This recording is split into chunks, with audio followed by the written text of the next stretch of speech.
All right, will the meeting please come to order?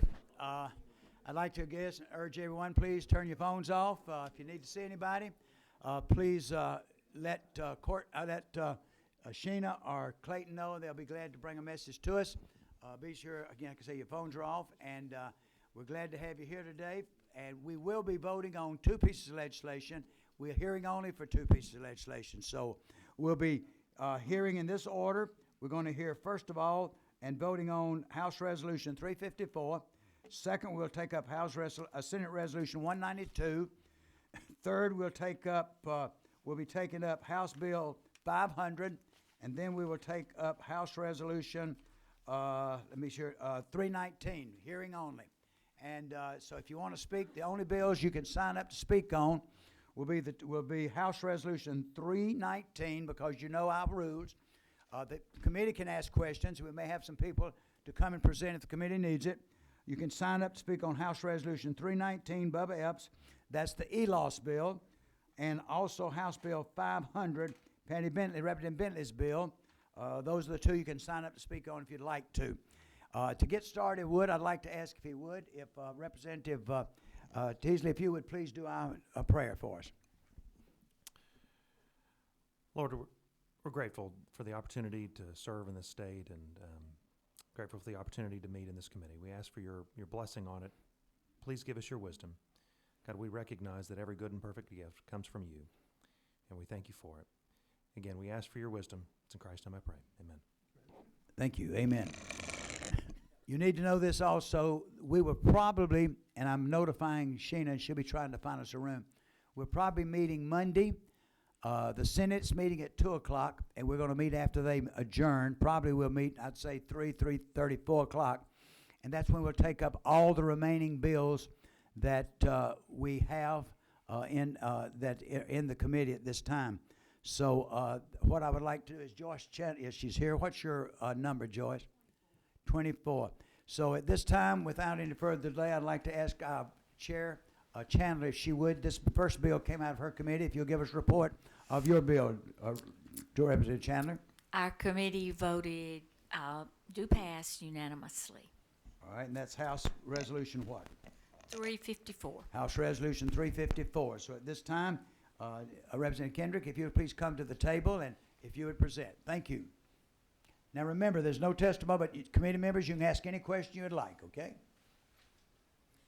Thank you, Mr. Chairman and members of the committee. I have before you House Resolution 354, and this started as a House bill, and now it's an urging resolution. I had an opportunity to work with the Georgia Department of Education and DBHDD to come up with the bill, which is transferred over to the resolution.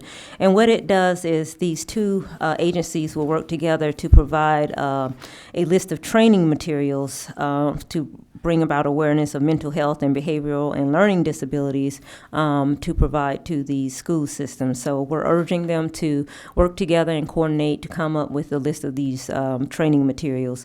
There should be a letter that you have as well from Dr. Cantrell, who's the Director of Policy and Advocacy for the Mental Health America of Georgia. And he supported the bill, and obviously it's a resolution now, but the premise remains. Clayton, and have you given that out? Have we passed that letter out? No.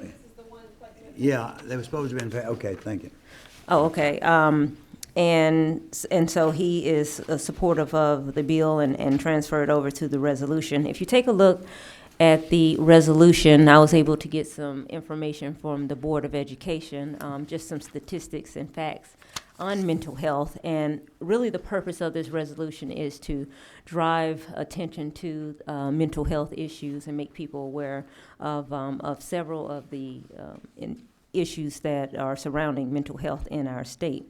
I also want to thank the Department of Education and DBHDD for working with me on this to get this language to where both agencies are supportive of it. And thank you to the sponsors as well, who conducted a mental health study committee over the summer, and I was able to get every member that was on that study committee to support the bill and then now the resolution.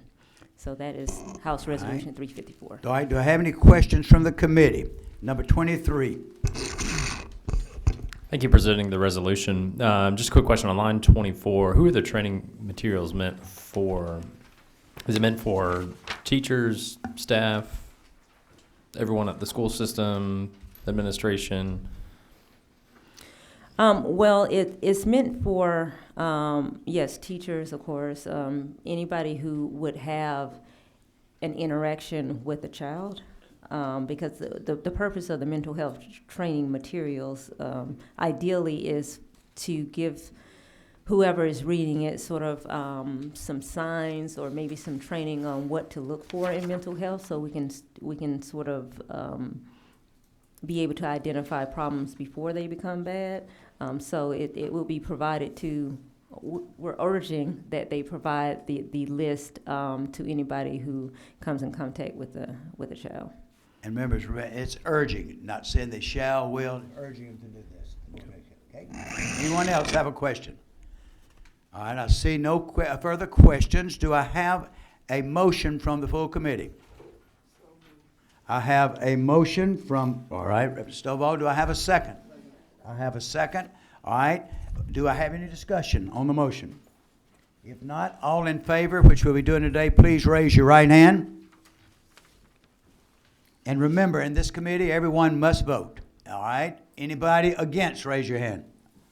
All right? It's unanimous, all right? Thank you. Now, your job, should you accept it, is to go to rules. I will. Thank you. All right. Very good. Now, at this time, I'd like to, if I could, invite up to the table to present his bill would be our distinguished senator, and that is Senate Resolution 192, presented by Senator Wilkinson. So, Senator, if you'll come forward.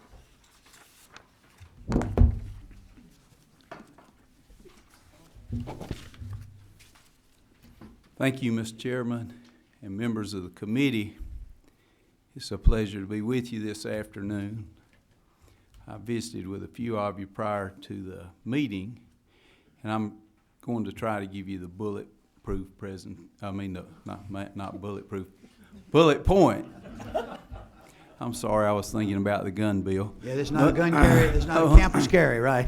I'm going to try to give you the bullet point presentation this afternoon, but I do want to give you a little background, because one thing I know, I have great respect for all of you, particularly your chairman, and I'm well aware of his background in education. I want to say to him, I appreciate him giving me a hearing and giving me the opportunity to get this far.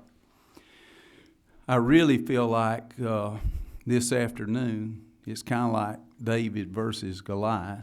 I mean, I feel like I'm kind of representing the little guys, the one that pay the ad valorem taxes and that perspire, sweat when they go to work every day, and trying to provide an alternative for them. Now, I will tell you, parts of this I've gotten a kick out of. I had a middle school principal who was in the Capitol. I won't call his name, but he came up to me yesterday, had one of our members introduce him. He wanted to see me, and he said, I just want you to know how much I appreciate you and what you're doing. He said, everybody in our county, every administrator, got an email from our county school superintendent with bullet points saying it was our job to contact our representative and senator and let them know that we're opposed to this bill. It just wrecked education in Georgia. Now, I'm sure some of you got those emails, and you know, you have to make your own political decisions at home. One thing I would say, the best I can figure, there's one county school superintendent in every county, and there's a lot more voters. And I think one reason, somebody told me early in my political career you had to be able to count votes. So I count a lot more votes that aren't school superintendents than the ones that were. But let me tell you a little bit about my background, because I consider myself an advocate for public education. My dad was elected county school superintendent in the county where I still live 2 years before I was born, and he served 12 years. The rest of his career, he served as a school principal. He chaired the SACS committee in the state, and he had a distinguished career in education. My wife retired 2 years ago as a kindergarten teacher with 32 years in the public school. And currently I have 5 grandchildren all enrolled in public school. So I'm a tremendous advocate for the public schools. I don't want to do anything that will hurt the public schools in our state. One thing that has kind of amused me as this has gone along, I think a challenge that we have in education, if we're not careful, is we put a person to head our school system. Now, we have some really great school superintendents in our state. Some of them had a tenure of 15 and 20 years, and they've done a great job in their county. I'm not talking about that. Some of those people have said, you're trying to wreck our schools by having the school superintendent elected. This bill doesn't require that the school superintendent be elected. It would set up a constitutional amendment where the people in the state could vote, and then if they voted to give the voters in the school districts opportunity, you as legislators, your legislative delegation would have to request this through local legislation, and the worst possible thing that could happen would be that the voters in the district, the people that pay the taxes, would have the opportunity to decide how they wanted to elect their school superintendent. Now, we're going to have questions in a minute, and if I say anything that, if I'm inaccurate with my facts, I want you to call me out. But I can tell you this, I bet every one of you got an email about this, but let me tell you what was not in the email. And if it was, I want you to correct me. You know, I'm an older guy. I started my education career as a classroom teacher in 1977. I was hired by the Georgia Department of Education in 1983, and I worked until my retirement in 2009. I think that's 26 years with the State Department of Education. I had statewide responsibilities all that time. I visited in every single school system in the state at least one time, most of them more than one time. And I listened to teachers, and I looked at the interaction in the classroom, and I looked at the things that were going on. And somebody showed me a text I got from their local school superintendent right before I came over here, and the text said, obviously, whoever wrote this legislation knows nothing about how a Board of Education works. Now, there's a lot of things I don't know. I couldn't tell somebody how to practice law or a funeral director how to direct a funeral, but I do think I have a fairly solid background in education. Before 1992, every school district in the state had the same option that's included in my legislation. In 1992, there was a statewide constitutional referendum, and the people voted that there would not be an option, that you would have to have an appointed school superintendent. All this would do is give school districts the opportunity to make a decision based on the process that I've already mentioned. Now, I'm going to tell you what you didn't get in any of the emails, because I'm going to tell you, we've been doing this 25 years. I'm going to tell you what nobody has tried to tell you.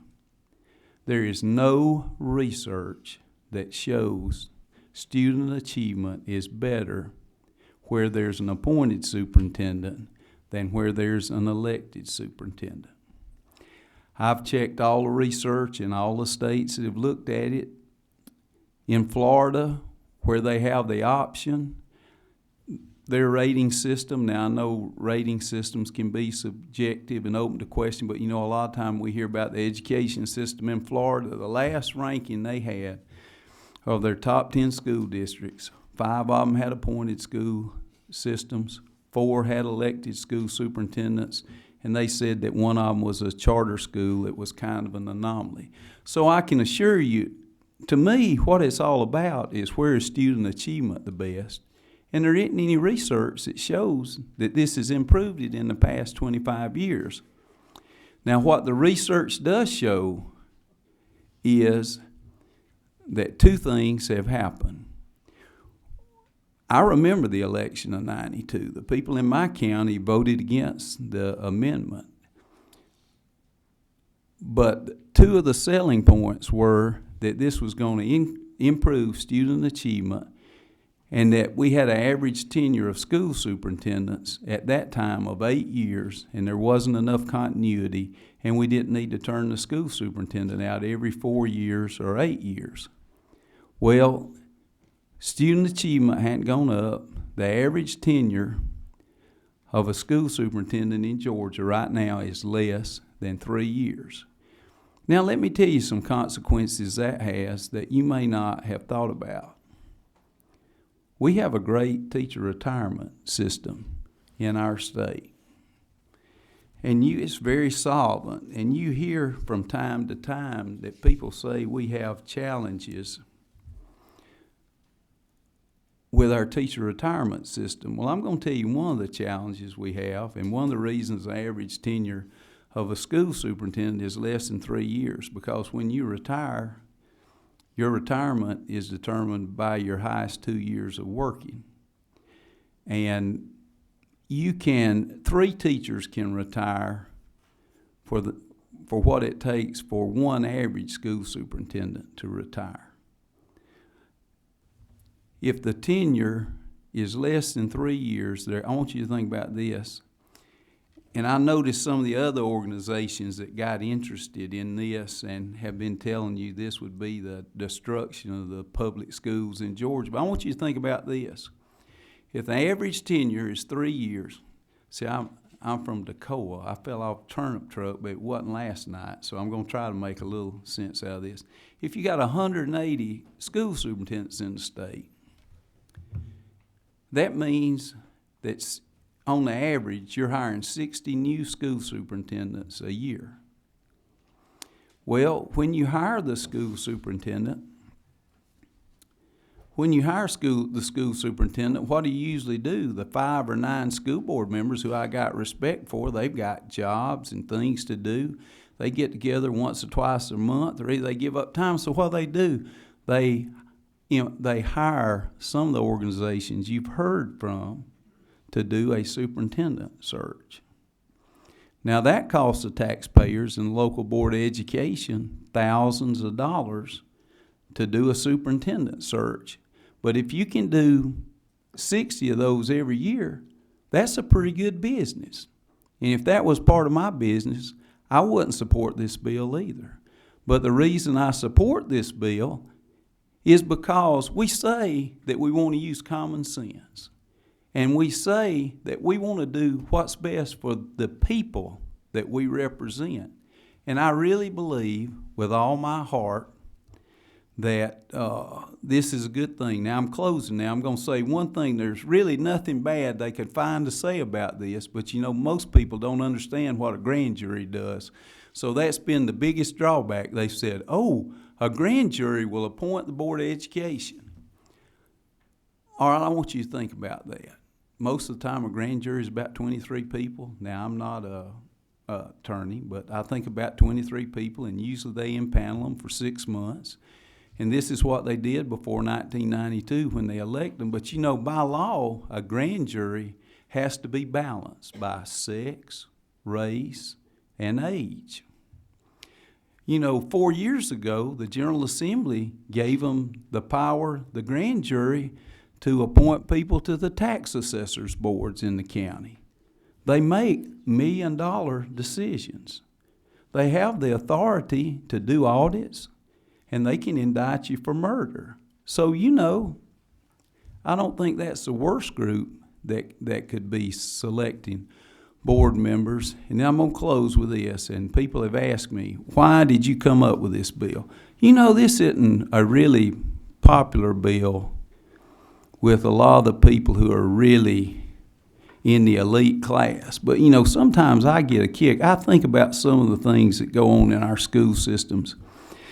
2 things in particular. I saw someone at the beginning of the session before I even introduced this bill, and they served in the body you serve in for over 30 years. And I didn't bring it up. I give you my word. And this person said to me, The worst legislation I was ever involved with in my legislative career was when we told people they had to appoint all the school superintendents. He said we had much better boards of education when the grand jury appointed them. In the county I represent Habersham County. I remember very well in 1992, you can go back and check the record, the chairman of the Board of Education was Commissioner of Agriculture Tommy Irvin. There was a president of the bank who was appointed by the grand jury. They had an application. You would fill out an application and they would interview, they would balance it with business leaders, community leaders. As soon as it went to an elected Board of Education, Commissioner Irvin resigned from the board. He said, I can't be running in a countywide election and a statewide election. And so a lot of those other people, the banker had to get off because it was bad for his business. If he made decisions that people didn't like, you know, they wouldn't bank with him in the political part of the process. And so the very last thing I'm going to say that really motivated me to do that this year, you know, we've all got personal stories, and some of you have grandchildren. And there's nothing more important to me than my 5 grandchildren. They're in public school, and the oldest one's 13, the youngest one's 7. 3 years ago, in a county where we voted 3 times by a 2-to-1 margin that we wanted to elect our school superintendent and continue to have our board appointed by the grand jury, our superintendent left. And after the superintendent left, it came to light, and it's a small school system, that they had not kept the books for 12 months. They just hadn't kept the books. So they sent in a team from Atlanta. It took them 4 weeks to figure it out.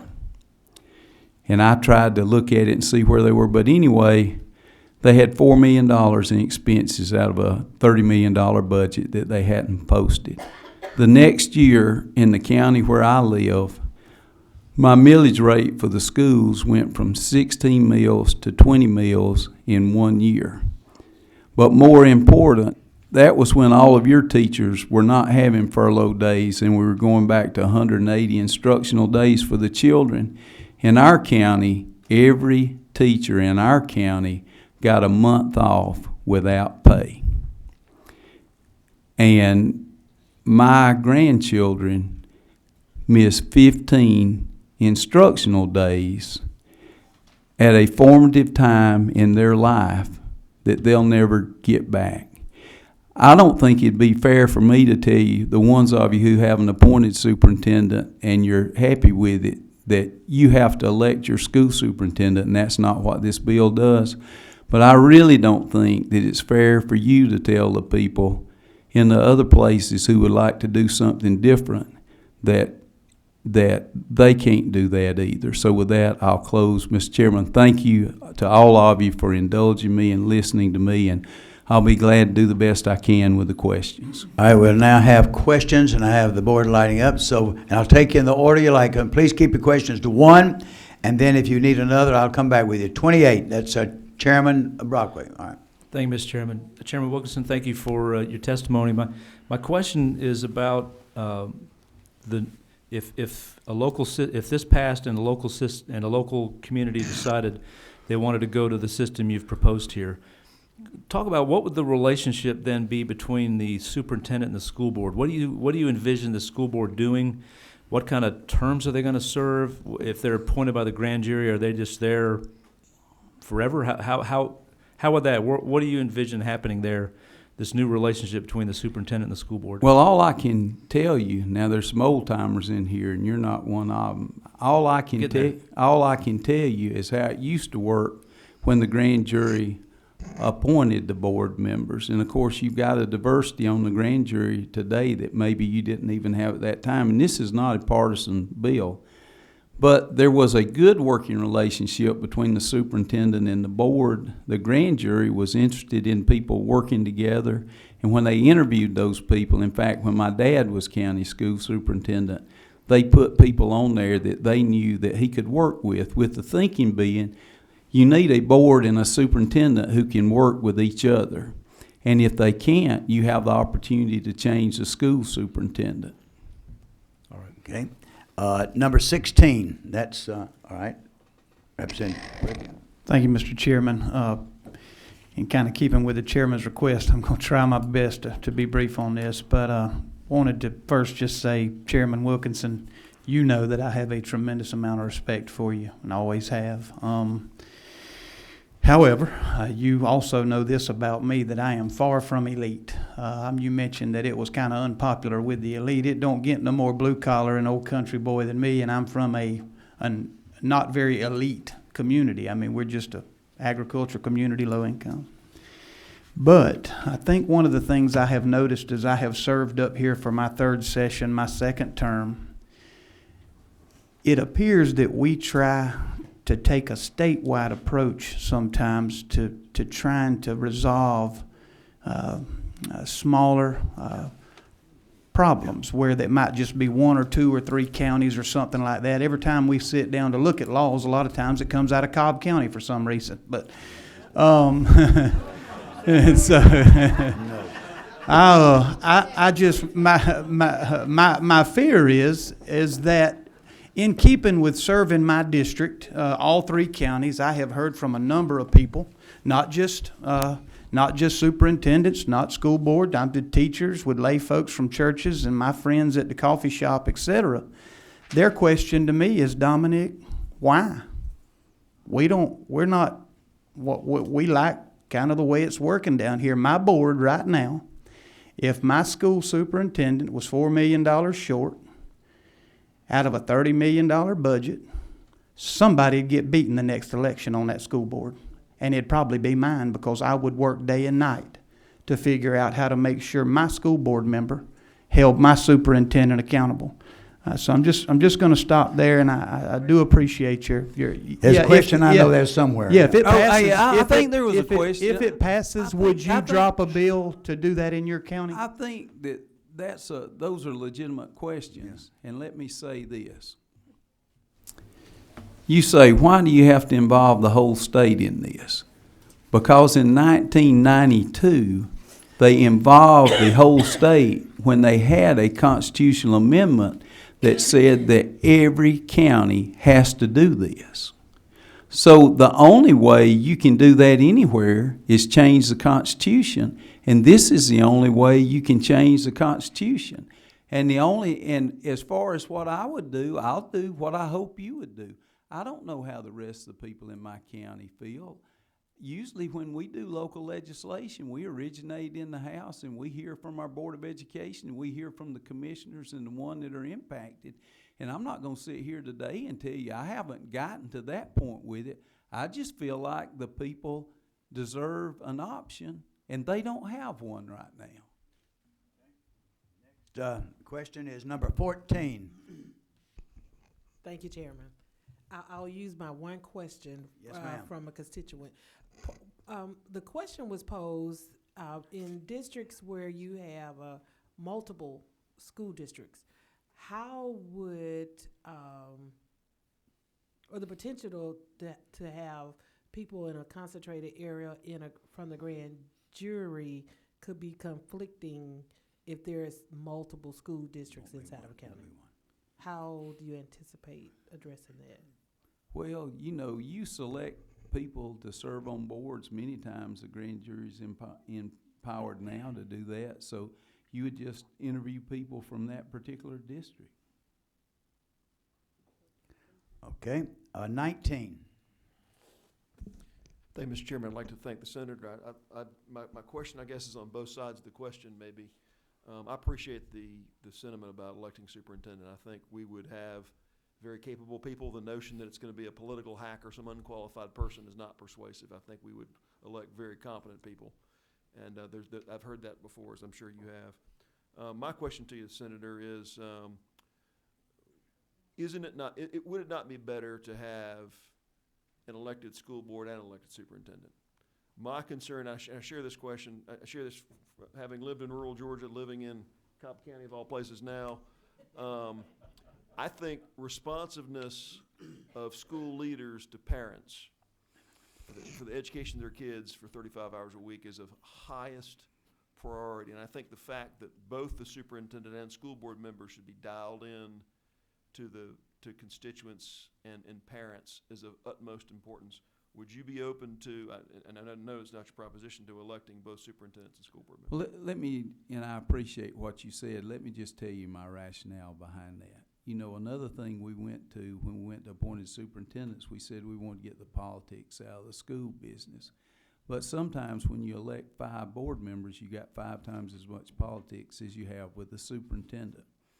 I really feel like it would be, this is just my personal feeling, right or wrong, I really feel like it'd be best only to elect one and appoint the other, because it would eliminate some of the politics. What concerns me now, the point we've come to, and I want everybody to listen to this and tell me if you think this is a good thing. And ask the other people in here that work with this if this is correct. The school superintendent in the school district in many counties levies over half the tax in the county. And right now, we've got people working 2 or 3 years and retiring who don't live in the county. They don't have to be a resident of the county. I looked at the Gainesville paper today, and I looked at a person that just passed away. This is before a lot of his time, C.W. Davis, but he was Jody Davis' dad. Jody played catcher for the Cubs. But there used to be a time with the school, and I don't say this works in all the schools, but there used to be a time when the school superintendent grew up in the community. He was the president of the Little League. He attended the Kiwanis clubs, and then he or she, and I want to say he or she, because there were in Habersham County, Ms. Nell Halford was the county school superintendent. Her son was later the elected school superintendent in DeKalb County. But the person was part of the community. They lived there. They went to church there. And some people don't think that's very important. But I'll tell you what, in some places in our state, I think the people that work with your children, I don't think it's a bad thing that they have to get out every 4 years and talk to the taxpayers, and that they have to live in the community and have some skin in the game. I'm gonna have to insist that we keep our question and our answer as short as possible. We have about 12, 15 more questions, so I want to be sure you answer your question. I ask your question and answer. All right, 15, you're next. Thank you, Mr. Chairman, for bringing this legislation. And I didn't have a question, but I just had a comment that I appreciate you bringing this legislation, and because of some issues that we've been having in Clayton County, I am in support of your legislation. Thank you. Thank you very much. Next is number 11. Can you hear me? Yes, ma'am. You talked about money and the money it takes for a search. What about the money it takes for a person to run? And do you think that would be a good use of someone's time running for this position with the enormity and the critical nature of a superintendent? You know, I'm kind of thinking this way now. I can be wrong, but now think about this. Arguably the most powerful person in the world is the President of the United States. Do you think we'd get a better president if he didn't have to run, or she didn't have to run for election every 4 years? All right, go ahead. Go ahead, Chairman, Representative Dixon. I like the chairman part. Oh, yeah, that's good too. Go ahead. I like your chairman too. Go ahead. No, that's okay. I'll pass. All right. Hey, I got you shook, so you think about it. All right. All right, number 12. Here we go. And thank you, Mr. Chairman. I have a concern with this selection process of the election being by grand jury. You stated something that I'm out of Gwinnett, and being an attorney, I don't do too much criminal defense, but I've done some criminal work. And even in Gwinnett County, as diverse as it is, grand juries are hard to actually select people that are representative of the communities where that grand jury is supposed to come from. As a matter of fact, precisely because it focuses on registered voters, that has a negative disparate impact on basically the Latino, Black, and Asian communities, particularly when there are sizable communities. So just if you can tell me, why grand jury? Why go back to that? First of all, I'll tell you this. Particularly taking that into consideration. Let me tell you this. I need you vote this afternoon, so I'm going to try to give you a good answer. Think about how the think about how the Board of Education is being selected now. Let's think about that. You said you had a reservation about the grand jury being predominantly registered voters. The only people that have any input on who's on the Board of Education right now are the registered voters who take the time to go vote. And also, I guess my other thought, remind me again the other part of your question that you asked about. You talked about your reservations with the grand jury appointing, but and the other thing I would say, it actually does not would not end up being representative of the county or and also in municipality. fairness, you know, I think I addressed that with the diversity on the grand jury and that the only people, but I think you need to look at how the Board of Education members are selected now. Only registered voters have input, and the only qualification, I don't mean to be negative about board members, but right now, there are 0 qualifications to run for the Board of Education except a minimum age. And I personally feel like the grand jury might do a little bit better job screening it. Okay. Question number, let's see, 3.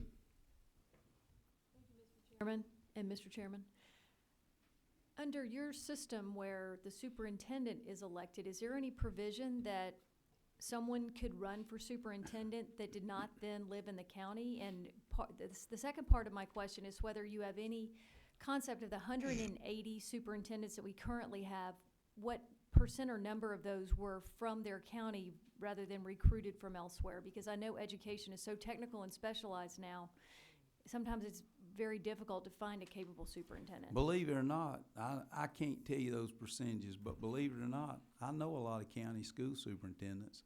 And even since I've introduced this bill, I have great respect for county school superintendents.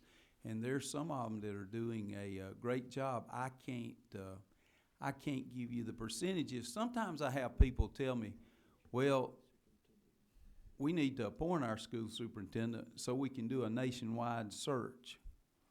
Well, I think you've got to look at the reality of the thing. I want you to think about this. How many people in here, now, I have great respect for the chairman, and he reminded me that he was appointed at the end of his career, but in 1948, Jim Cherry was elected county school superintendent in DeKalb County. How many of you ever heard that name? He was an icon in education. He served for 30 years. Okay, DeKalb County, I don't mean to knock counties or whatever, but do you know how many school superintendents DeKalb County's had since 2010? A few, at least 5. several. Okay. All right. Next, number 4.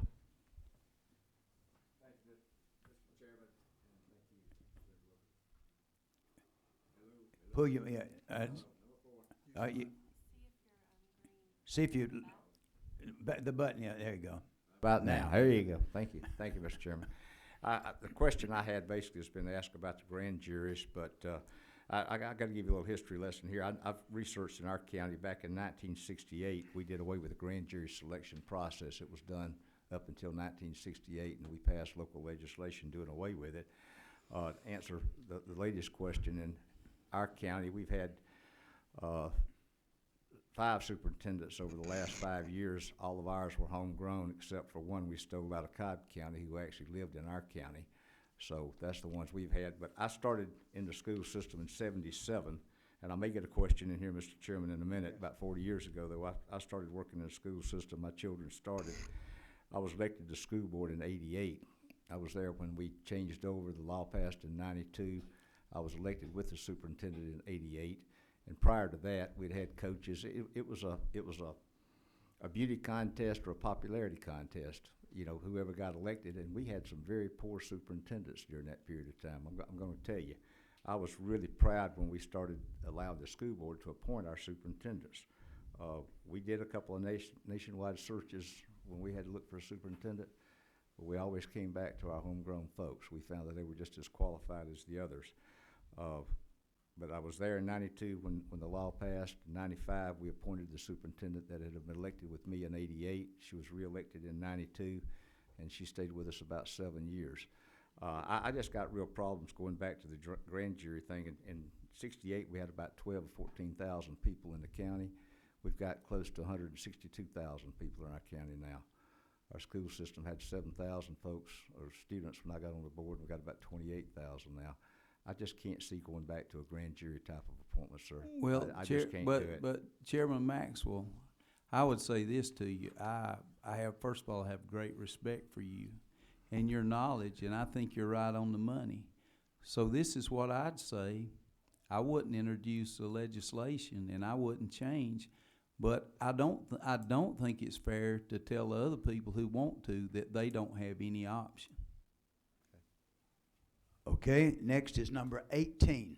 Thank you, Mr. Chairman. Mr. Chairman, thank you for being concerned about this particular issue.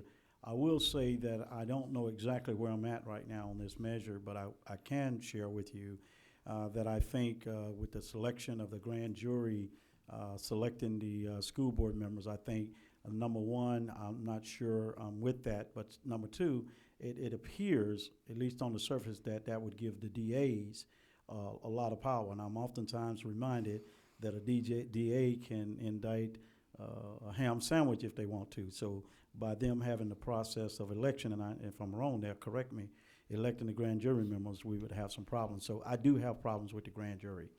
But also, I agree that we should have superintendents who at least have some skin in the game when it comes to living in a particular community.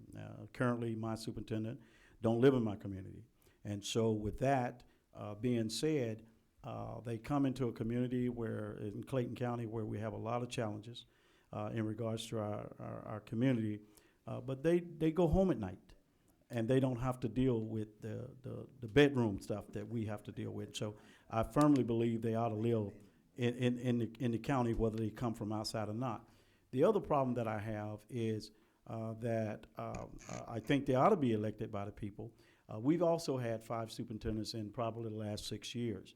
And what has happened is that our school board members have gone out to California, to other places and points around the U.S., found these people, brought them in under the cover of night, and we've never had any opportunity to participate in the process, whether you're a regular citizen or delegation. And so I see the beauty in what you're trying to do, but I do see some concerns in regards to the grand jury selecting.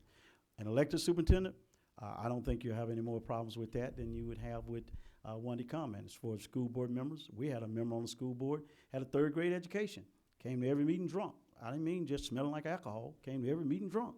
And so let's talk about qualifications. Well, you know, we had one, I don't want to get too personal, but we had one that had a little challenge out of the hospital. Had been drinking a little bit and was forced to resign, arrested on the way home. So I guess I would say this, there are no perfect scenarios. So is my bill a perfect bill? No.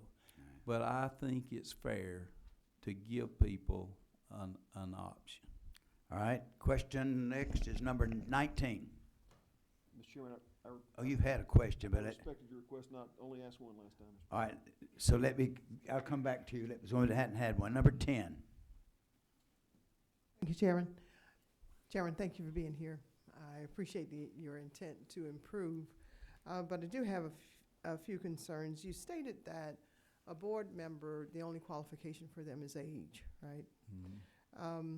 Now, when we get ready to elect a superintendent, what is the qualification there? The qualifications for the superintendent will be the same as the qualifications for appointed superintendents today. That will not change. And what is that?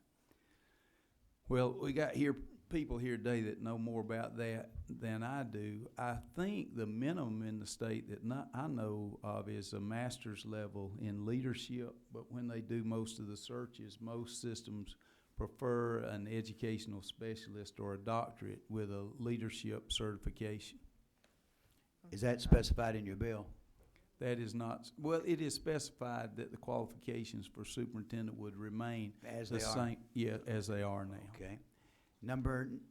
Your second question, number 19. And then what I'm going to do now, anyone, I'm giving you a warning, anyone who wants to ask a question, press your That's your light where I'll know, because this is gonna be it, all right? No, anyone else, put it up now. 19, you have your question. Thank you, Mr. Chairman. To the author, you had said earlier that getting politics out of school boards could maybe make better school boards. You know, in essence, and this isn't intended to be a hostile question, but I mean, just going right to the point, I mean, the suggestion is to make school boards not elected, not accountable to the voters, leads to better outcomes. No, that's in essence what you're saying, because they're subject to being appointed by the grand jury. I see all the issues with the politics, but if we follow that logic, we could say, wouldn't it be better for grand juries to appoint county commissioners? I mean, county commissions are subject to the same kinds of pushes and pulls, but there's really nothing more personal than who's overseeing your kids all day, all week, every day, all week, and right now, is taking the elected process out of and that. right now, I think that's the county school superintendent, and none of them are elected. I appreciate your concern for the superintendent being responsive to the voters. I strongly agree. I would take it further and ask you to consider maybe the just like our counties, you have a county chairman, you have an elected commission, they work together. The county chairman has statewide or countywide responsibilities. The commissioners each have their own posts. To me, that's a system that works, and I would just urge you to have both elected school board members and superintendents. Well, I want to tell you this. My purpose today is not to try to convince you that an elected superintendent is a better superintendent than an appointed superintendent. My focus here today is to tell you that the people in the state deserve an option. Right now, they don't. It's been 25 years. Student achievement hasn't improved. The tenure of the superintendents, average tenure's gone down, and the school superintendent's salaries and the size of the central office staff has increased exponentially. Mr. Chair, I'll give you 1 minute now to sum up, and then we're gonna take a vote, so. Well, Take a motion. I've given it my best shot with you this afternoon. I've tried to explain it. I have great respect for all of you, however you vote. Now, you know, if it makes it to the House floor, it's going to take a 2/3 vote, so it's a constitutional amendment. So I would just hope that, based on what I've shared with you, that you would be willing to send it to the floor for a vote. And thank you very much, Mr. Chairman, and members of the committee. All right, thank you, Senator. Now, I have number 4. Is that a question? Because I said, oh, yeah. All right, I have, you've heard everything. Now I have number 4. I'm recognizing you for a motion. Mr. Chairman, based on some real issues that I have with some of the stuff in the bill, particularly the grand jury appointments, that really bothers me, and some comments I've heard about grand juries, I'll have to ask we vote do not pass this bill. All right, we have a motion on the floor from Chairman Maxwell to do not pass. All right, do I have a second? Where's my second? I have a second from Chairman Carter. All right, do I have any discussion from any committee members? I have a motion and a second. All right, all in favor of the motion do not pass, please indicate by raising, and Sheena, Clayton, y'all raise your right hand if you vote do not pass.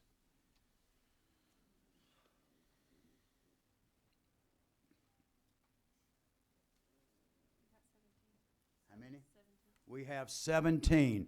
All right, others by the like sign. If you vote you're against that motion, raise your right hand. What I have? 1. So it's 17. Did everybody vote? You have to vote. Huh? You have to vote. I like the elected superintendent, but I do not like the grand jury. All right, what's your vote? So I abstain. No, not, okay, so there you go. All right, there, so the motion is do not pass, so it does not pass. And I have 2 people want to speak. All right, number 22, what's your comment? Mr. Chairman, I would like to make a motion to reconsider, but I'd like to explain my motion if I could. I'd like to make the motion to reconsider our action here, and then immediately, if the committee were to choose to reconsider, I would then also make a motion to table. So if it's back on the consideration, make a motion to table so that we can see if there's anything we can do to work out something with the author of the bill. All right. I have a motion, it is in order, and it has to be at this time, to reconsider. Do I have a second? I have a second. All right, any discussion on that topic? All in favor of reconsidering, bring it back up, please indicate by raising your right hand. We have 8. All, now remember, you must vote. All against, raise your hand. Against reconsidering. 11. The motion fails. All right, number 19, you had a question. Mr. Chairman, I'll just wrap by saying I agree with Representative Teasley. I think I'd love to be in a posture we could work with the gentleman. I believe in elected superintendents strongly. I also believe in elected school board members. And I'd love to have been in a posture to have offered that amendment. With a do not pass motion, there was no opportunity to offer that amendment, Mr. Chairman. Okay. Anybody else have a comment? Anybody else have a question? Okay, thank you, Senator. Thank you so much. All right, we now have 2 bills we're hearing, and I know some of you have other committee meetings. If you must go, I understand. We're now going to hear 2, they're only hearings only, and we are allowing public comment. We're going to be hearing House Bill first, House Bill 500. Each of these presenters have 15 minutes, 15 minutes total. So we're going to start that. And then we're going to follow up with Representative Epps on House Resolution 319. So we're so glad to have you with us, Representative. Yes, sir. Thank you, Mr. Chairman, and thank you, members of the Education Committee, for giving me this hearing on House Bill 500, which is to amend Code Section 20-2-551 relating to election of local boards of education members, persons ineligible to be members, or superintendents ineligible for local boards of education. Committee members, currently the law states that no person who has an immediate family member sitting on a local board of education or serving as the local superintendent or as a principal, assistant principal, or system administrative of staff in the local school system shall be eligible to serve as a member of the local board of education. From my understanding, this bill passed a couple years ago, and it applies to those school board members that were elected after July 1st, 2009. In one of my 4 counties that I serve, members of the committee, in 2016, it was discovered that a board member was in fact in violation of the current nepotism law. How were they in violation? They was in violation because they were elected to the Board of Education in 2012. Their family member, immediate family member, was appointed to an assistant principal position in 2015 and promoted to a principal position in 2016. Okay. And in 2016, it was discovered that that board member that was serving on the board was in violation of current law that states no person is eligible to serve if they have a family member serving as a principal, assistant principal, or superintendent only, not teacher or counselor, but those 3 categories that I just list. As the discussion went on in my district, it was a big community discussion, big community outcry about this particular notice of this violation, and there were questions that were brought to me, and I spoke with members of Legislative Council. I thank Betsy and others for helping me with this. It was discovered that there was nothing in the law to address how to deal with this particular issue. There was nothing to, the law could not give me any answers on how to deal with or address the issue of a board member being in violation of current nepotism. And so with that, we now have House Bill 500, which states in the event that a member of a local board of education in violation of this subparagraph has an immediate family member that is a member of the local board of education, the secretary of the local board of education or the chairperson if such member in violation is serving as the secretary, shall provide notice of such vacancy, meaning that basically, if it's discovered that a board member is in fact in violation of the current law that's in place, that they would be required to vacate their position. That's what House Bill 500 pretty much All right, suggests. Betsy, I don't want to put you on the spot, but could you, thank you, because I think now, is the current law taking care of this? Is this necessary? Could you? There are ways to address something like this in current law. None of them are very easy to do. There's something called a quo warranto proceeding that a citizen can file to basically challenge the person's ability to hold a public office. Of course, somebody's gonna have to file a lawsuit, pay for it, that kind of thing. There's also a procedure where other local board members can have a hearing about one of the board members and whether or not they're in violation of conflict of interest provisions. Again, that takes, though, an action on the part of the other board members. There is a provision in the elections law that does say that if any public officer ever ceases to meet the eligibility requirements of the office, that office is considered vacant. But again, the question is what do you do then? So this language mirrors some language in another part of the local board of ed law, which talks about residency.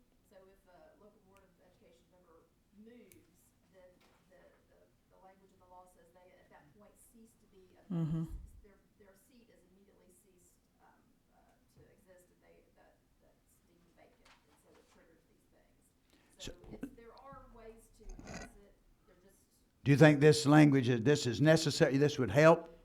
I mean, I don't want to put you on, is it? I mean, I don't know how to word that to make you not have to make a. I know, this is more policy about how you want to address this. I mean, it's on the books, this is a violation. And Right. that board member in her example was in violation of the law. It's just a matter of, there are some ways to address it now in current law. Would this strengthen it? It would strengthen it. This would strengthen it, okay? And she's absolutely right, because on tomorrow morning at 9 o'clock in my district, there will be a court hearing regarding Because it this had to go to particular court. issue. The citizens had to file a lawsuit against the school, and now there's a hearing tomorrow. Good, okay, number 4. I think that answered my Reverend question, Chairman. Mr. Chairman, because I was going to ask, is that board member still serving at this time? And I think they are. No, they're not still currently serving because their term of office ran out in December. So why are we having a lawsuit now?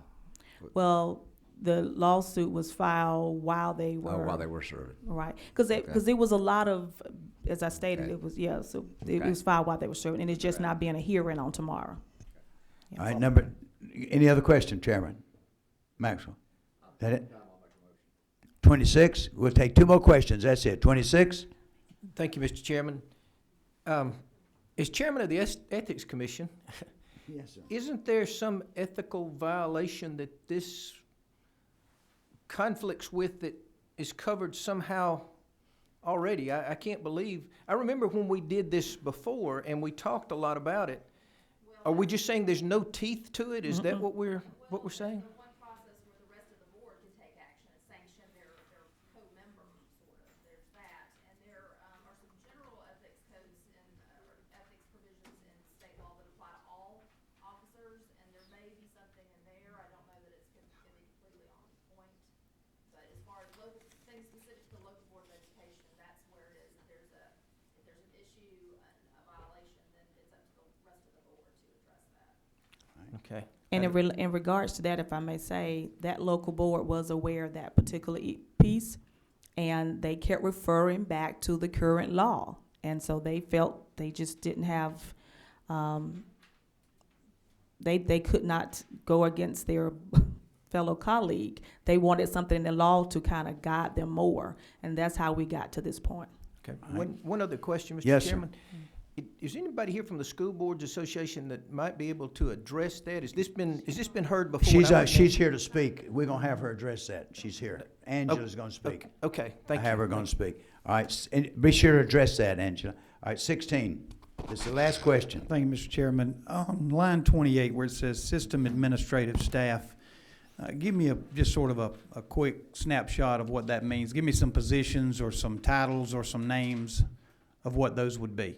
Is that a assistant superintendent, or is that a assistant? Well, you know, we got one of our middle schools got 6 assistant principals. Well, Representative, I really don't know exactly what would be considered system administrative staff, because this is a part of the current law. But in our county, the single largest employer is the county school system, over 1,200. Now, if you had a lifelong educator that had 2 or 3 children that wanted to follow in their footsteps, and daddy runs for school board and his daughter works her whole life to be a principal, he got to step down. He's got to move. That's what current law states. Don't elections fix that? But that current law states exactly what you're saying. Then if current law states that, this is useless. All right. What we're going to do now, I would like to, who's speaking to this? How many do we have? We have one. I'd like to ask, I hope all of us know Angela Palm, who's with the Georgia School Boards. Just stay right there, Ben. Just stay there. And Angie, you can join her if you'd like to, and y'all can. All right. Now remember, this is a hearing. We're gonna develop this. To a good point you made there. Yeah. Very few of you were here, excuse me, in 2009-10 whenever this legislation was moving through the committee. So I'll answer a couple of questions which lead me to what I wanted to say to you. To your question about what does system administrative staff mean, I asked that for 2 years and to have it defined, because once this went into effect, what was that going to mean? And nobody would define it, and so it was going to be left until later. And when the bill passed, and really it would be the Secretary of State or the election superintendent that would decide what that means, but nobody wanted to decide what that meant. And so we still don't know what it means. So it could be applied differently. It would have to be considered whenever somebody is qualifying to run for school board, if somebody falls into this category. And so it could be interpreted differently in every jurisdiction. And to your question about the ethics, the local boards have to adopt a code of ethics. The state board creates one that is minimum. And one of the parts is that every board member is going to obey state laws and state board rules. So this is a state law. So technically they would be in violation of the code of ethics, which is also a SACS violation. And so there's that. The problem comes in actually on line 15 and 16 of the bill. Here's where the question has come up a number of times since this passed. And it's the shall be eligible to serve as a member of such local board of education. And people interpret the shall be eligible differently. Some people interpret that to mean that they will be eligible to serve, which means if this happens, they are immediately ineligible and should vacate the office, which is the position that Representative Bentley is creating here. Other people consider eligible to serve to mean qualifying, which happens when you're running again. So you would be determined to be eligible for office when you are qualifying for office, which would be when you're running again, so you would be okay for the rest of your term. I get calls about this, and they ask me, and GSBA doesn't give legal advice, so I can't give them legal advice, and I don't know what the answer is either. So I have said when it's an election question, you need to go to your election superintendent or the Secretary of State's office, and I've had people in some communities who keep calling me back because they've said they can't get an answer from either place. And people do interpret it differently. I'm not sure what the intention was when we did this, because we grandfathered people in. The other question that came up at the time and still kind of feeds into this question is the prohibition. You can't be eligible to serve if an immediate family member is in these positions. So does that mean you can't hire them into this position, or does that mean you can't run again, which leads back to that phrase. So if you do anything with this code section, I think it's there, and I think that's the same place where she's going further down here, but being more definitive about what it means to be eligible to serve and at what point are they ineligible if this happens. And I'd really like a definition for the system administrative staff too. Well, what I'm going to do, I'm going to let, I represent Chairman Nix in a minute, but you've opened up a can of worms here, and that's why it's a hearing only. I'm going to appoint appoint today, be sure this is clear, Chairman Nix down here as to head this up. Ethics to get with Betsy, right over here. Get with you and Angela. I'm asking you to be part of that committee. Okay. And if we need others, and to look at this, I think it's something. And then we're not going to do it this year. It's nothing, but we have a whole nother year. And this is something we want to keep alive. And I think you brought up some things. And who is 26 here and wanted to ask a question? Okay, does that sound good to you, Chairman? Man, I get in more trouble when I open my big mouth. I wanted to go back just one quick thing. I remember, I was here when we discussed that before, and I remember a lot of questioning related to this, and somebody's alluded to this, in some of our smaller systems where you have a family that's been heavily involved in education. And I thought we made some provisions somehow You did. for that, because You did. because the point was made very well that in some of the smaller counties, you may have a family that 3 or 4 or 5 of them are in education, and they're critical to the community. So, Right. There's a provision, I think Representative Dixon was the one that finally worked out what we do about that. And the candidate can ask for a waiver from the state board. And I've forgotten what the FTE size is, but it's based on the FTE count of 2009. And if it falls below that, then they can ask for a waiver. And we'll ask Chairman Nix with Legislative Council and with our two good friends here to put this in Duluthanese and not educational Leganese. That's right. That'll be good. So if you'll do that where I can understand it. So one comment, yes, because we got this next one now. I want you to hear. This is important. I want you to stay around. Okay, go ahead. What's your number? 16. 16. I just want to make sure that I help Representative Bentley because she's one of my favorites. I don't want y'all to think I have something against what she's one of my favorite ones up here. I know. Yes, you did. And that's what I wanted to do, to bring about some awareness on this particular issue. Because I'm sure when this legislation was created years ago, we probably never thought we would be having this conversation today. And you're so always we the are. last person to let us down. Yeah. We appreciate that. That's right. 22, what did you have to say? Yes. I just want to follow up on something that Representative Laricchia brought up. So if she's one of your favorites, and yesterday you were telling me somebody else is one of your buddies, and you were throwing Cobb County under the bus earlier today, do you and I need to have a discussion outside about? I mean, I'm a little bit concerned. You're going to get in trouble, I'll tell you. All right, 15, last comment, then we're going to bring Bubba up. All right, last I comment. just wanted to bring back up the comment about the waiver that Ms. Palm brought up. And if you look on line 34, it talks about what the waiver is, and when you talked about the FTE count and all of that. So that's where it is. Yes, and thank you for that. But unfortunately, the waiver didn't even Didn't help you apply out. in this particular situation. They didn't even apply for a waiver. Well, I'm going to ask Chairman Nix, and I will give a day if we need it to help us out. We may And want I- to do something in the interim, but I think this is something we need to get into. So And we'll I will go let from you there. all know Monday the results of the court hearing on tomorrow You morning. please do. That would be good. Ladies and gentlemen, I'll tell you something. This next one now, all of you, everyone here, you want to hear this. It's not going to take long. I'll ask Bubba Epps to come forward, Chairman Epps. We had this summer 8 hearings, and we traveled around, and it's really interesting because in all South Georgia, everywhere, some in North Georgia, we had superintendents in every RESA. I think Chairman Epps, every RESA made the comment about this, what they're wanting here. And 10 legislative council, we said, I think we determined 10 or 11 systems have this, and they said they really needed this in the small system to survive. So again, this is a hearing. What we plan to do now, hear it here.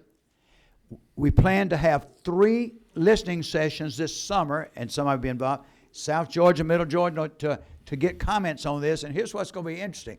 This is then going to be transferred to Ways and Means and moved forward because it's a very important constitutional amendment. So, but we've been instructed to hear it, get all this information, and we'll be inviting Chairman Powell to come to a couple of these hearings with us.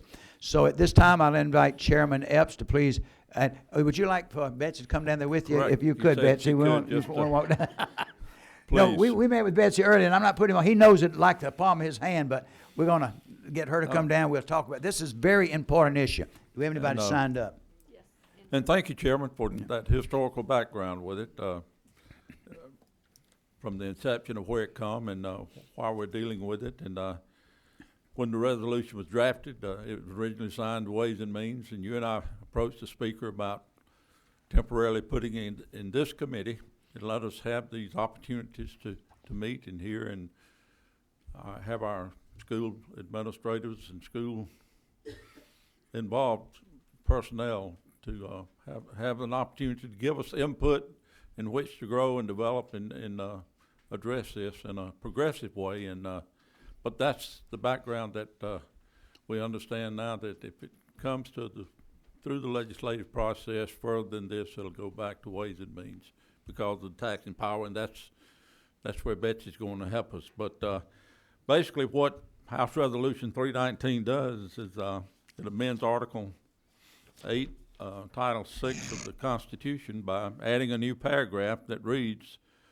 the Board of Education of each local school system may by resolution impose, levy, and collect a sales and use tax for educational purposes of a local school system conditioned upon approval by a majority of the qualified voters residing within the limits of the local school system voting in the referendum. This tax will be at the rate of 1% and shall be imposed for a period of time not to exceed 5 years. And the purpose of the proceeds of this tax are to be used and may be expended for maintenance and operation expenses of the local school systems. So we know we're getting involved in the taxing authorities of the local systems, and we have a precedent because we have 9 or 11 based on the where you count the city and county systems as one, but we have precedent set that we're grandfathered in. I think when the Constitution was changed in 92, are we right? 83, excuse me, we're way off. So, but that's where we are, and if we have, we want to ask Betsy to give us the taxing situation and the involvement and how this kind of mirrors the eSplash language as far as an e-loss is concerned. And we'll let you know this too, what is so interesting, people, and we'll have Betsy explain. What is very interesting, we came around, the small systems really want this. They say, and I'd say 9 of the 15 RESAs really are pushing it for their superintendent. But your metro superintendents, the metro now, Cobb, Cherokee, I'm not sure, Amy, I don't know if you were at that meeting or not. I know you were there, Howard. When they spoke, Gwinnett, they're not for this because they need so much of the eSPLOS for building and construction, so they're not for this. But these smaller systems are struggling, and they need this for M&O. So, yeah. So the bill that or the resolution you're looking at tracks almost verbatim the current eSPLOS provisions in the Constitution, which are actually in the previous paragraph. The differences are that in eSPLOS, as you all know, that if there's a city school system and a county school system, they have to agree on it and then divide up the proceeds. This one would allow each individual school system, whether they're city or county, to do it on their own. The other difference, let's see. Actually, so the only in the eSPLOS, it has kind of a list of things you can do. This is on line 22. The only thing that you can do with this particular eSPLOS is maintenance and operations. And within the referendum question, the school system would have to delineate exactly what that means. I would imagine at what school and, the duration, that kind of thing. As Representative Epps referenced, there's either 8 or 10. There's depending on how you count them, there's a couple of local constitutional amendments hanging out there that were grandfathered in back when the Constitution was adopted in 1983 that authorized certain school systems to impose an additional sales and use tax, and those are still in effect or can be in effect. Some of those, the reason of the discrepancy in counting, some of them are, for instance, like Mitchell County and Pelham city schools, they can do one together. So that's, 2 different school systems, but it's only one additional penny. Some of those also require that if a 1% sales tax is imposed pursuant to this old or existing local constitutional amendment, they have to do a corresponding rollback in their millage rate. So the language in the resolution, starting on line 46, through the end, and like I said, this also mirrors the East Blythe language, so this would not interfere in any of those. If those school systems could still impose those, if they were required to roll back their millage, they would still have to do that. It wouldn't apply to this. This So, one, that's important to say, this one you do not have to roll back taxes. Right. You don't have to roll back, yeah. Right. Right. So that's about it, unless somebody has questions. And one thing that I think is interesting, the M&O, this was done, of course, Speaker Murphy, we talked about this, I think this is correct, he was doing this to help some cities, some independent city systems that were struggling. They were struggling with their tax base, and this gave them some extra money for M&O when the state was doing that. Am I correct? I see some heads nodding, but 11, and this would allow any system, this would allow all the 50-something others that don't have it now to add it. One be 160. We have 10. If we have 10, it'd be 170. If we have, but all right. And it wouldn't affect, as you said, the ones that already said. All right, number 15, and then 22 and 23. Thank you, Mr. Chairman. I do have a question. Why not amend the current East Blythe bill to add in the flexibility that this additional 1% is allowed? Because I know right now they're specific for what they can use the East Blythe for.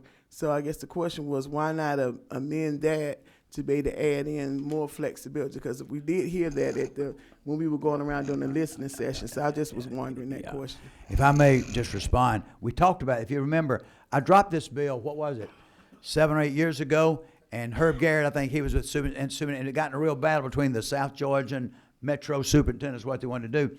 And the reason they don't want to is because your big Metro superintendents need all that money just to build and to remodel and everything. And so they were fighting, and their fear, you start messing with something that's working real good, and the M&O many times is so-called continuation type stuff.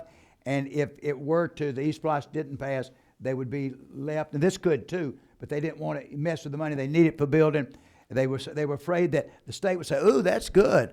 Let's just cut our lot." Now, we didn't say that, but they said that's just a ploy on the part of the state to get you to tax yourself where we don't have to do our total funding. That's why it's been attempted. Matter of fact, Speaker Pro Tem Jan Jones had that legislation 2 or 3 years ago, I think.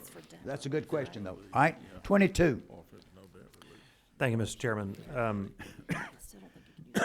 It's my understanding that we currently have a restriction on how many pennies can be levied, and that's 7. Does this change that? No, let's see, that's in, there's a provision in there that specifically, okay, it's line 31. The tax imposed shall not be subject to and should not count with respect to any general law limitation, which that 7% is in general law. So it wouldn't count, meaning you could levy above 7 cents on this? And same thing with the East Blythe. That also has that same carve out. We didn't realize that, did we? Okay. Okay, 23. You can come back. Yeah, 23. Thank you, Mr. Chairman. I'm going to test that old adage of there's no dumb questions, just dumb people, and ask a dumb question here. I'm used to loss programs being for kind of one-time or defined periods and for specific projects and stuff like that. So I guess if we, and I guess I just always assume that our millage rate went to fund operations and maintenance and things like that. If we needed more money for maintenance and operation, why wouldn't the board just increase the millage rate? Say that. It's capped at 20. Yeah. Let's go back. We're capped at 20 mills. Yeah. I know Rockdale County has now you can do it. That'd be a project for you to take on. The legislature, the local legislature can opt to allow their school boards to go up, as Rockdale did in '84, to 30 mills. And Rockdale just upped their millage rate to 26 mills and gave their teachers. So we can do that. DeKalb has done it. Atlanta has done it. But Gwinnett stayed 20. But that's we could do that. Okay. All right, Good. you. No, that's a great question. That is a great question. And we need to know. All right, number 4. Well, I'm always coming in at the last here, but that was sort of what I was going to get to, Ms. Tilton. I had questions about millage rate. I know some of the smaller systems don't raise that much on a millage rate. Their mills bring in a very small amount. And I take it that we're trying to, I guess is not true, help them out by sales tax in those areas, assuming the sales tax of another penny would bring in more than the availability to increase their millage rate. I guess is that where we're going with this?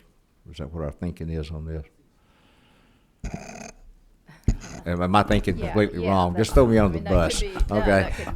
That could definitely be a scenario. I would think. Well, take him off the spot. That's what we heard this summer. Some of them said just that. They said that we tax ourselves and this, and we cannot use, we don't have enough in the 20 mills to do it. This would give us a little extra money to where we can do some of the M&O that we're having to, especially with the state cuts, with the things that have occurred. Now, it's what's so interesting, every system has a different scenario.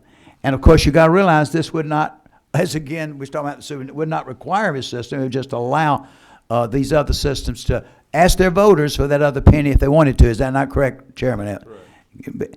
Yes, Betsy, you have a question. Yeah, well, Representative Epps just pointed out too, on line, starting on line 39, if there are excess proceeds, you can use that for reducing the indebtedness of the school system. And if you don't have indebtedness, then it can actually be used to roll back the millage. So I don't know as a practical matter if school systems ever don't use all their funds. Yeah. And, you know, if they do use all their funds, I would imagine they do have some sort of indebtedness, but that is And is this not true? I had a couple of superintendents say to me that have this. This is that because the way it is now, most of them, a lot of them have to roll back. They said this has been a great way to roll back local taxes, even though we have that, and everybody coming through their system pays the sales tax, and so it's a tax break for their citizens, but it's same time they're collecting it through a sales tax. I mean, that's just some it said, some that have to roll it back, but in this you wouldn't have to roll it back. All right. Other 17. Nobody said, oh, he's gone. Okay. 26. Thank you, Mr. Chairman. Have y'all discussed this with Chairman Powell? He knows about it, but that's why we're just holding the hearings, and Chairman Powell, we're going to invite to come some of the hearings, and he would have what we said next year. This bill will be rolled back into his committee. Okay. In other words, we will not be doing this. He will be doing it. Yeah. The reason I said that now, I had been asked to look at a similar proposition to fund law enforcement, and he pretty much locked it down and said, "No, we're not going to do that." Yeah. So I don't want to burst anybody's bubble, but that has been floated as an idea for other things and didn't get very far. Well, the thing that happened, because you were in some of these hearings, most of the hearings, yeah. and we just heard it. We told the superintendents we would do it. We're throwing it out there, and of course, I'm sure it's really interesting. Mitchell County and Pelham are doing this. That's where Chairman Powell is. His system has this option. A lot of them are. So we're throwing it out. We're going to have the hearings again. This is a hearing. We're going to hear it, talk about it, all the pros and cons, and then it's going to be up to the legislature. And again, okay, that's good. Other questions? Angela, anything else you want to say? I want you to stay there. Add, in reference to Chairman Nix, when we talked with Chairman Powell, he had said that he would grant us a hearing on this. Right. But then we preferred to move it to this committee and expand those hearing opportunities. And we just want to so see what he people fully have. understands it'll come back to his committee. See what they're having to say. It's in. All right, number 4, Howard. Or Chairman, excuse me, Maxwell. Yeah, and back to another question I heard a while ago about, it seems like on our East Plus now, when we pass the ask the voters to vote on it, we have to specify pretty specifically what they are voting on.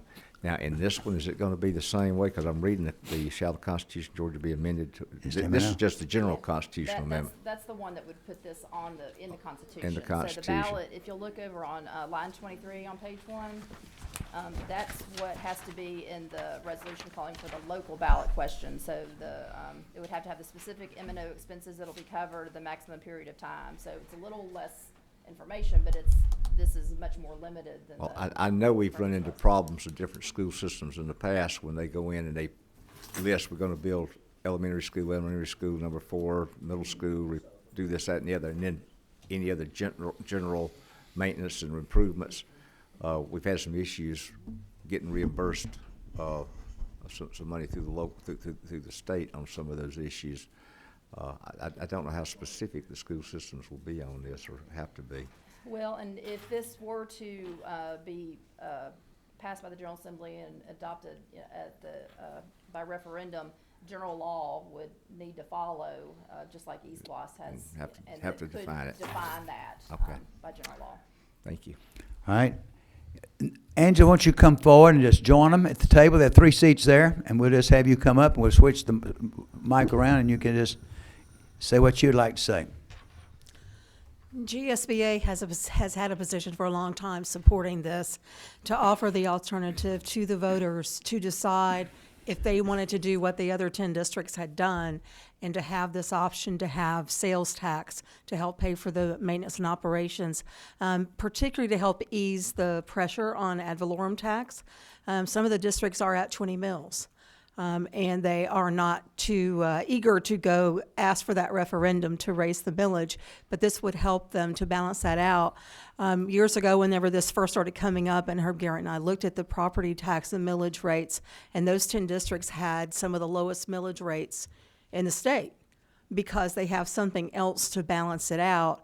And then as we went through that horrible recession, we kept thinking about this because we thought, the local district revenue is just centralized in the property tax.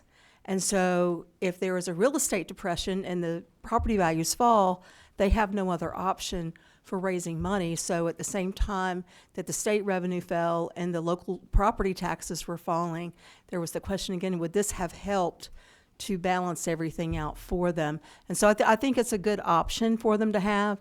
The question has come up before that one of you asked about having a constitutional amendment to amend the current East Bloss just to allow a portion of it to go for M&O. And I can tell you, I can't think of anything else that starts a fight faster.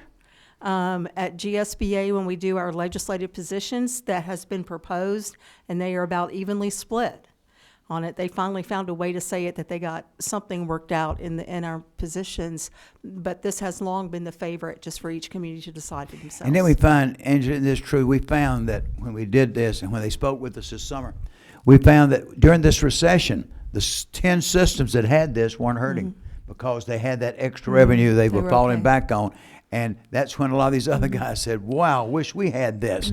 I mean, they were at their top of them, and they were not. They were, some of these were at 14, 15 mills or 16, they weren't at the top because they were able to have this revenue too. So and this isn't the answer to everything, because some of the districts who have low property values and so they're not raising much through ad valorem taxes also have very little sales tax base. So we're going to have some districts where this may not be particularly helpful to them, so they may choose not to do it, or they may choose to do it and get whatever they can.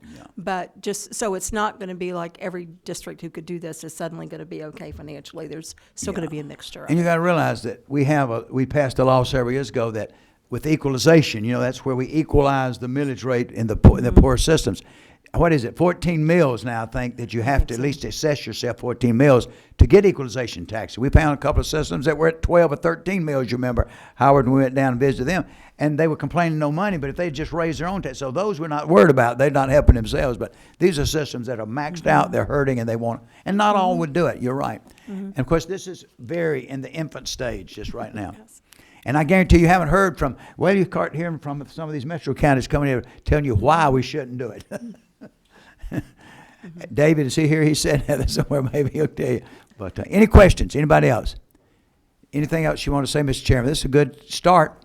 Now, well, you'll know we plan to take this on the road this summer. We'll go on the road and have some hearings, and I'm going to try to get Chairman Powell to go with us to at least a couple of these where he can hear them.